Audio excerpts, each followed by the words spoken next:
கலைஞராயிரும். நாம் ஒருவரிடம் போய் உதவி கேட்கும் பொழுது அவர் என்ன சூழ்நிலையில் இருக்கிறார் என்பதை பற்றி நமக்கு புரியாது. நாம் உதவி கேட்டவுடன் அவர் கோபித்து கொண்டாலோ அன்புடன் உபசரித்தால் மட்டுமே நமக்கு புரியும் அவர் கோபத்தில் இருக்கிறார், இல்லை அன்போடு இருக்கிறார் என்று. ஆனால் கலைஞர் அவர்கள் அப்படி கிடையாது. ஒரு மனிதனின் முகபாவனை பார்த்தால் உடனே அவர் கண்டுகொள்வார் அவர் என்ன சூழ்நிலையில் இருக்கிறார், கோபத்தில் இருக்கிறாரா என்பதை பற்றி அவர் நுணுக்கமாக புரிந்து கொள்வார். அறிஞர் அண்ணா அவர்களே ஒரு முறை கூறியிருக்கிறார், நாவலர் அவர்கள் என்னிடம் ஏதாவது கூற வந்தால் நான் அவரை திட்டிவிடுவேன், கடுமையாக கடிந்து கொள்வேன். அப்பொழுதுதான் நாவலர் அவர்களுக்கு புரியும் நான் கோபத்தில் இருக்கிறேன் என்று. ஆனால் கலைஞர் அவர்கள் அப்படி இல்லை.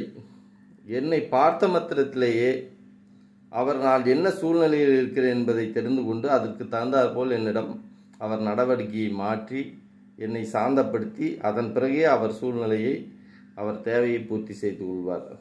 அவ்வளவு நுணுக்கமான திறன் படைத்தவர் அன்பு தலைவர் கலைஞர் அவர்கள் என்று அறிஞர் அண்ணா கூறியிருக்கிறார்.